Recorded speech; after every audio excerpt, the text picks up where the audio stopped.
Assalamualaikum warahmatullahi wabarakatuh.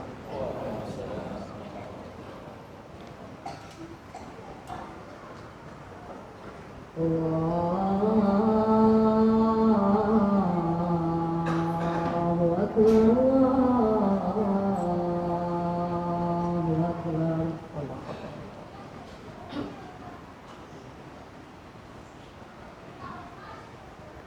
Allahu Akbar, Allahu Akbar.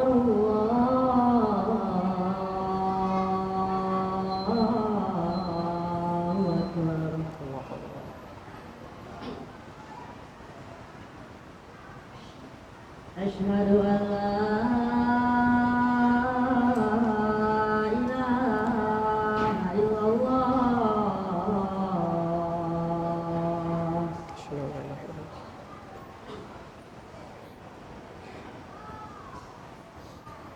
Asyhadu an la ilaha illallah.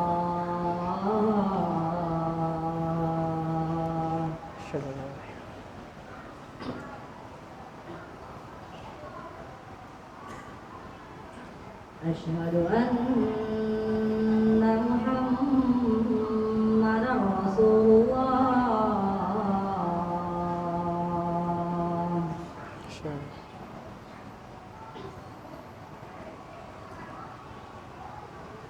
Asyhadu anna Muhammadar Rasulullah.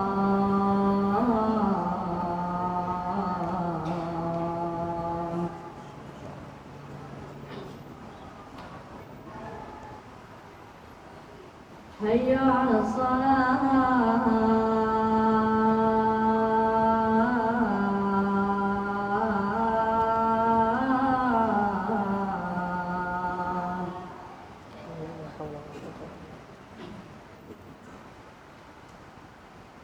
Hayya 'alas salah.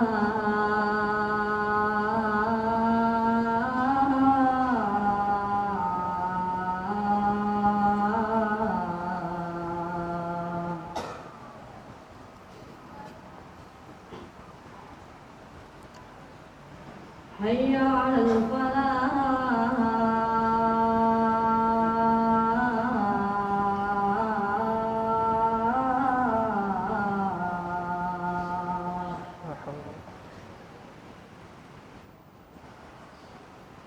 Hayya 'alal falah.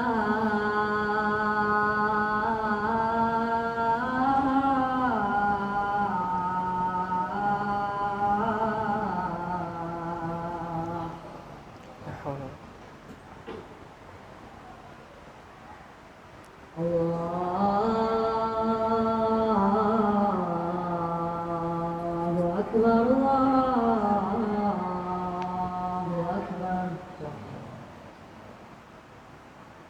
La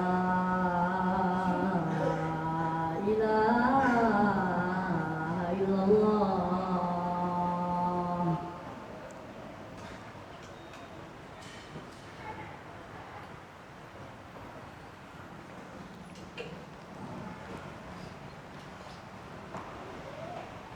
Innal hamdalillah nahmaduhu wa nasta'inuhu wa nastaghfiruh wa natubu ilayh wa na'udzu billahi min shururi anfusina wa sayyiati a'malina.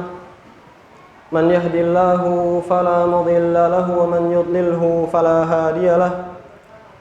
Asyhadu an la ilaha illallah wahdahu la syarika lah wa asyhadu anna Muhammadan 'abduhu wa rasuluh. Allahumma salli wa sallim ala nabiyyina Muhammad wa ala alihi wa sahbihi wa man sara ala nahjihi wa iktafa atharahum ila yaumiddin, amma ba'd. Fa inna asdaqal kalami kalamullah ta'ala wa khairul huda huda nabiyyina Muhammadin sallallahu alaihi wasallam wa syarrul umuri muhdatsatuha wa kullu muhdatsatin fid din bid'ah wa kullu bid'atin dhalalah wa kullu dhalalatin finnar. Ma'asyiral muslimin, jamaah salat Jumat yang dimuliakan oleh Allah Subhanahu wa taala. Pertama-tama marilah kita panjatkan puji dan syukur kita kepada Allah Subhanahu wa taala yang mana Allah Subhanahu wa taala telah melimpahkan kepada kita banyak sekali nikmat. Yang paling agung di antara nikmat-nikmat tersebut adalah nikmat iman dan nikmat Islam. Karena segala bentuk nikmat telah Allah berikan kepada makhluk-makhluknya, baik itu dari umur, kesehatan, waktu maupun makanan. Sedangkan nikmat iman dan nikmat Islam hanya Allah berikan kepada hamba-hambanya yang terpilih saja. Maka kita memohon kepada Allah Subhanahu wa taala agar kita semua diwafatkan di atas kedua nikmat tersebut. Dan tidak lupa juga salawat serta salam kita haturkan kepada Nabi kita Nabi Muhammad sallallahu alaihi wasallam serta para keluarga beliau dan para sahabat beliau yang telah berjuang agar agama Islam ini sampai kepada kita semua. Dan alhamdulillah pada kesempatan ini sampai detik ini kita masih bisa merasakan nikmatnya iman kepada Allah Subhanahu wa taala. Ma'asyiral muslimin, jamaah sidang Jumat rahimani wa rahimakumullah jami'an. Agama Islam adalah agama yang penuh dengan rahmat. Agama Islam adalah agama yang sangat memperhatikan maslahat perorangan ataupun masyarakat Islam secara umumnya. Maka dari itu, agama Islam banyak sekali memberikan aturan-aturan dalam kehidupan kita. Dan juga agama Islam banyak melarang hal-hal yang dapat menimbulkan perpecahan di antara kita semua. Dan salah satu hal yang diperintahkan untuk kita miliki, salah satu hal yang wajib untuk kita semua miliki, dan ini bisa membentuk kesatuan yang sangat kuat di dalam tubuh kaum muslimin, yaitu sikap tawadhu', yaitu sikap rendah diri. Allah Subhanahu wa taala berfirman di dalam Al-Qur'anul Karim menyebutkan sifat-sifat orang mukmin. Orang mukmin itu seperti apa? Disebutkan oleh Allah Subhanahu wa taala dalam firman-Nya, "Ya ayyuhalladzina amanu man yartadda minkum 'an dinihi fasawfa ya'tillahu biqaumin yuhibbuhum wa yuhibbuna adzillatin 'alal mu'minina a'izzatin 'alal kafirin." Wahai orang-orang yang beriman, man yartadda minkum 'an dinihi, barang siapa di antara kalian ada yang keluar dari agama Islam, fasawfa ya'tillahu biqaumin yuhibbuhum wa yuhibbuna, maka akan Allah datangkan kepada kalian sebuah kaum yang Allah cintai dan mereka juga mencintai Allah Subhanahu wa taala. Bagaimana sifat orang-orang yang Allah cintai ini? Allah sebutkan setelahnya, adzillatin 'alal mu'minin. Mereka lemah lembut terhadap sesama mereka. Mereka lemah lembut, mereka rendah diri kepada kaum muslimin. Wa adillatin 'alal mu'minina a'izzatin 'alal kafirin. Sedangkan terhadap orang-orang kafir mereka tegas. Mereka lemah lembut terhadap sesama mereka kaum muslimin dan mereka tegas kepada orang-orang yang kafir. Inilah sifat-sifat kaum mukminin yang Allah sebutkan dalam firman-Nya ini. Allah mencintai mereka. Bagaimana sifat-sifat mereka? Mereka lemah lembut terhadap sesama mereka dan mereka merendahkan diri di hadapan sesama muslim. Dan Nabi Muhammad sallallahu alaihi wasallam juga telah bersabda dalam hadisnya, "Innallaha auha ilayya an tawadhu'u." Allah Subhanahu wa taala telah mewahyukan kepadaku agar kalian semua bersikap rendah diri. Saling rendah diri. Jangan pernah memandang dirimu lebih baik dibandingkan orang lain. Hatta la yafkhara ahadun ala ahadin, sehingga tidak ada yang menyombongkan diri di antara kalian, wala yabghi ahadun ala ahadin, dan tidak ada yang bersikap melampaui batas. Jamaah kaum muslimin rahimani wa rahimakumullah. Untuk tawadhu' itu sendiri banyak kali definisi yang disebutkan oleh para salaf. Banyak sekali definisi tawadhu'. Mereka memiliki ibaratnya masing-masing. Mereka memiliki ta'rifnya masing-masing untuk menyebutkan apa itu tawadhu'. Di antaranya akan kita sebutkan perkataan Al-Hasan Al-Basri rahimahullah ketika ditanyakan apa itu tawadhu', maka beliau mengatakan, "Antakhruja min manzilika wala talqa musliman illa ra'aita lahu 'alaika fadla." Apa itu tawadhu'? Maka Imam Al-Hasan Al-Basri rahimahullah mengatakan, tawadhu' itu adalah ketika engkau keluar dari pintu rumahmu dan tidaklah engkau bertemu dengan seorang muslim siapapun itu kecuali engkau melihat bahwasanya dirinya memiliki keutamaan yang lebih dari dirimu sendiri. Itu definisi tawadhu yang disebutkan oleh Imam Al-Hasan Al-Basri rahimahullahu ta'ala. Siapapun muslim yang kita temui, mau itu lebih muda dari kita, lebih tua dari kita, kita melihat dirinya itu lebih memiliki keutamaan dibandingkan kita. Jangan pernah sama sekali kita memandang diri kita lebih besar daripada orang lain, lebih utama daripada orang lain, lebih ingin dikedepankan dibandingkan orang lain. Jangan. Karena itu bertentangan dengan apa yang diperintahkan oleh agama Islam, dan itu dapat menimbulkan perpecahan di dalam tubuh kaum muslimin. Jamaah kaum muslimin rahimani wa rahimakumullah. Banyak sekali contoh sikap tawadu yang disebutkan dalam kisah-kisah terdahulu dari Nabi kita sendiri, Nabi Muhammad SAW, serta para sahabat dan juga para salaf. Contoh yang paling utama yang kita ambil dari Nabi kita, Nabi Muhammad SAW, ketika terjadinya perang Ahzab, perang Khandaq. Waktu itu musuh-musuh Islam mereka saling berkumpul, saling beraliansi, saling berkumpul untuk pergi ke Madinah untuk menghancurkan kaum muslimin. Jumlahnya sangat banyak, sampai-sampai Nabi Muhammad dan para sahabatnya bingung, ini gimana cara menghadang mereka. Maka ketika itulah Salman Al-Farisi radhiyallahu ta'ala memberikan sebuah saran perang, memberikan sebuah saran yang itu dapat menghalangi kaum musyrikin, yaitu membuat parit yang dapat menjadi penghalang antara mereka dengan kaum musyrikin. Semua sahabat ridwanullahi ta'ala alaihim, mereka semua bekerja, tidak ada satupun yang terlewatkan. Semuanya bekerja, semuanya menggali paritnya dalam. Dan Nabi Muhammad alaihi salatu wassalam, beliau ikut menyisingkan lengan bajunya, beliau angkat tanah-tanah yang ada di parit tersebut untuk membantu para sahabat ridwanullahi ta'ala alaihim, dan beliau tidak membedakan dirinya sama sekali. Beliau ikut terjun ke dalam parit, beliau ambil tanah, beliau lemparkan keluar untuk membantu sahabat ridwanullahi ta'ala alaihim dalam membentuk parit tersebut. Inilah bentuk sikap tawadu dari Nabi Muhammad SAW. Beliau ikut bekerja keras, ikut bekerja kasar, tidak membedakan antara dirinya dengan para sahabat yang lain. Dan juga sikap tawadu yang dicontohkan oleh Umar bin Al-Khattab radhiyallahu ta'ala anhu.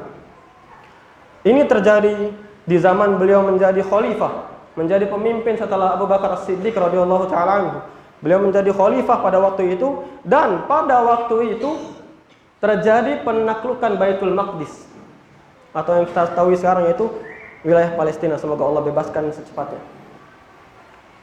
Beliau radhiyallahu ta'ala anhu diminta oleh para pemimpin Baitul Maqdis untuk memberikan perjanjian damai langsung. Jadi dari Madinah beliau pergi ke Baitul Maqdis. Dan pada waktu itu beliau terima, oke, saya akan datangi sendiri ke Baitul Maqdis untuk memberikan perjanjian damai dengan para pemimpin Baitul Maqdis. Dan waktu itu dari Madinah beliau ditemani oleh seorang pembantunya, hanya membawa satu tunggangan saja. Umar bin Al-Khattab radhiyallahu ta'ala anhu, manusia terbaik setelah Nabi Muhammad SAW dan juga setelah Abu Bakar As-Siddiq radhiyallahu ta'ala anhu, menjadi khalifah kedua dalam Islam. Beliau hanya membawa satu tunggangan dan beliau gonta-ganti dengan pembantunya. Berapa kilo Umar yang naik dan ditenteng oleh pembantunya. Berapa kilo setelahnya Umar yang menenteng keledainya dan pembantunya yang naik tunggangan tersebut. Dan ketika sudah sampai di dalam wilayah Baitul Maqdis, beliau tetap membawa tunggangan tersebut karena waktu itu sedang giliran pembantunya. Dilihat oleh para pemimpin, beliau tidak peduli. Beliau tenteng tunggangannya, ada genangan air diambil sama beliau sandalnya, tetap diterobos jalan. Ini Umar bin Al-Khattab radhiyallahu ta'ala anhu. Ini sikap tawadu beliau ridwanullahi ta'ala alaihi. Dan juga sikap tawadu yang ditunjukkan oleh Amirul Mukminin, salah satu yang terbaik di zaman Bani Umayyah, yaitu Umar bin Abdul Aziz rahimahullahu ta'ala. Beliau waktu itu merupakan seorang pemimpin yang sangat adil. Dan beliau juga menunjukkan sikap tawadu ini dalam keseharian beliau. Pernah beliau didatangi oleh seorang tamu yang ingin membahas suatu hal. Kemudian lentera yang ada dalam rumah beliau itu mati. Maka tamu ini karena tahu bahwasanya Umar ini adalah seorang pemimpin kaum muslimin pada waktu itu, maka tamu ini menawarkan dirinya kepada Umar bin Abdul Aziz, biar aku saja yang membetulkan lenteranya. Ditolak sama Umar. Maka orang ini menawarkan kembali, Gimana kalau aku panggil saja pembantumu agar dibenarkan sama dia lentera ini? Gak mau juga. Sampai akhirnya Umar bin Abdul Aziz membenarkan lentera tersebut dengan dirinya sendiri. Beliau waktu itu adalah seorang pemimpin kaum muslimin. Barakallahu li wa lakum fil Qur'anil azim wa nafa'ani wa iyyakum mimma fihi minal ayati wadh dzikril hakim wa taqabbala minni wa minkum tilawatahu innahu huwas samiul alim.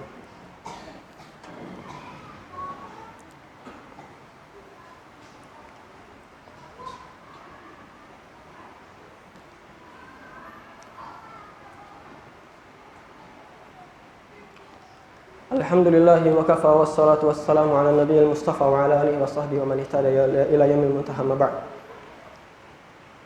Setelah apa yang kita sebutkan dalam khutbah pertama tadi tentang sikap tawadhu yang dianjurkan oleh agama Islam dan juga bagaimana contoh-contoh suri tauladan kita dari nabi kita sendiri Nabi Muhammad sallallahu alaihi wasallam serta dari para sahabat dan juga para tabi'in ridwanullahi taala alaihim.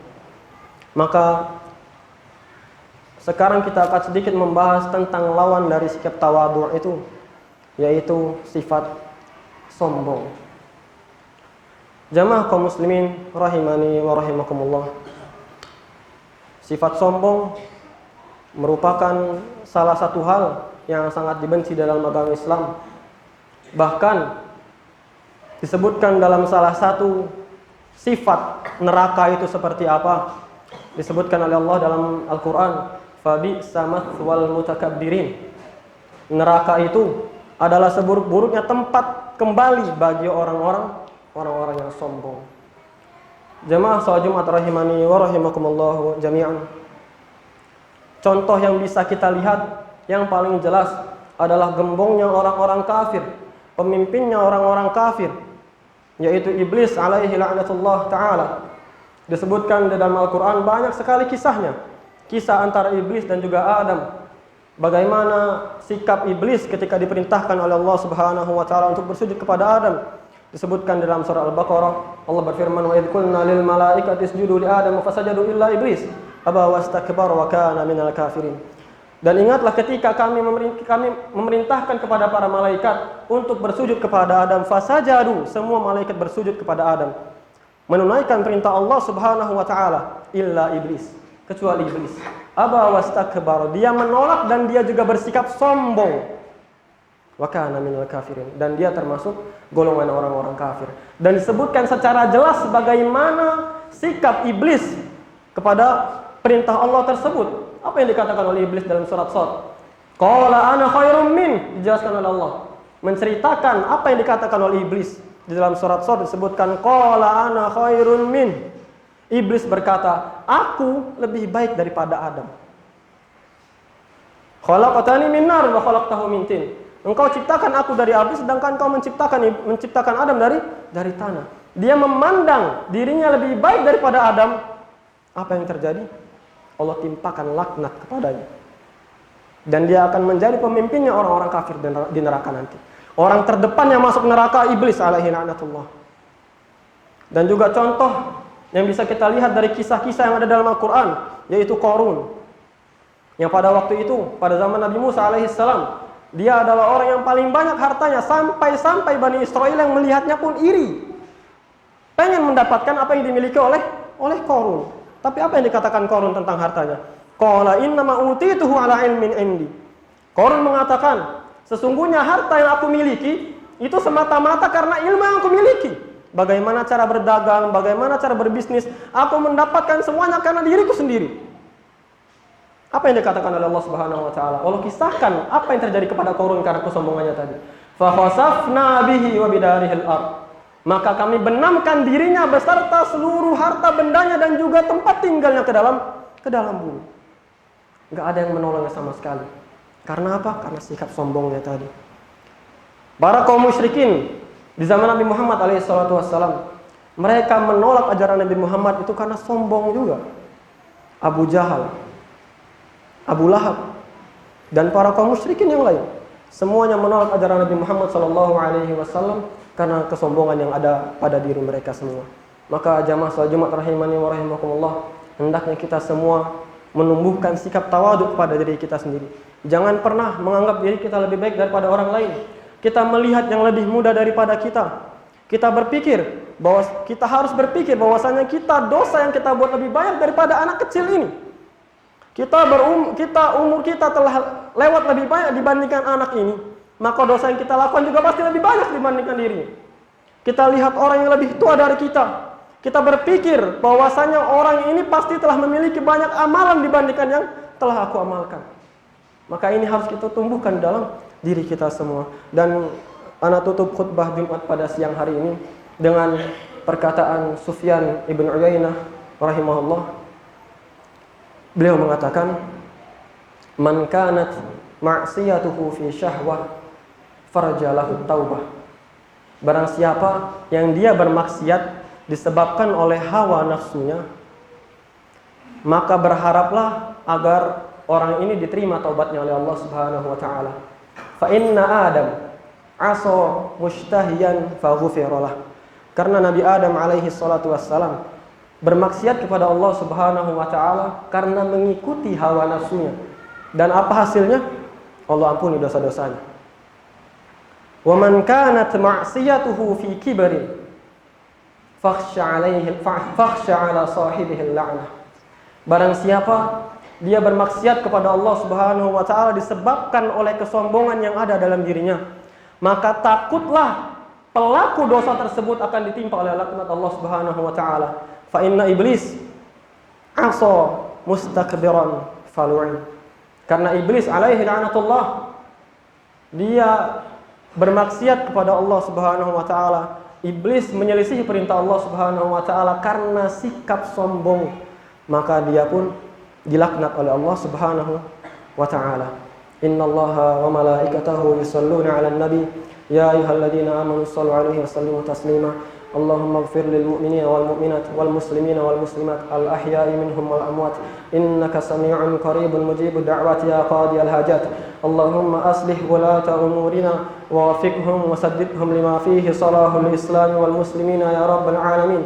Allahumma ati qulubana taqwaha wa zakkiha anta khairu man zakkaha anta waliyuha wa maulaha. Allahumma ansur ikhwanana al-mustad'afina fi Falastin. Allahumma ansur ikhwanana al-mustad'afina fi Falastin. Allahumma innahum jiya'un fa'at'imhum wa 'uratun faqsuhum. Allahumma 'alaika bil yahudil ghasibin. Allahumma innahum qatalatu 'ibadika as-salihin. Allahumma farik jam'ahum wa shattit kalimatahum.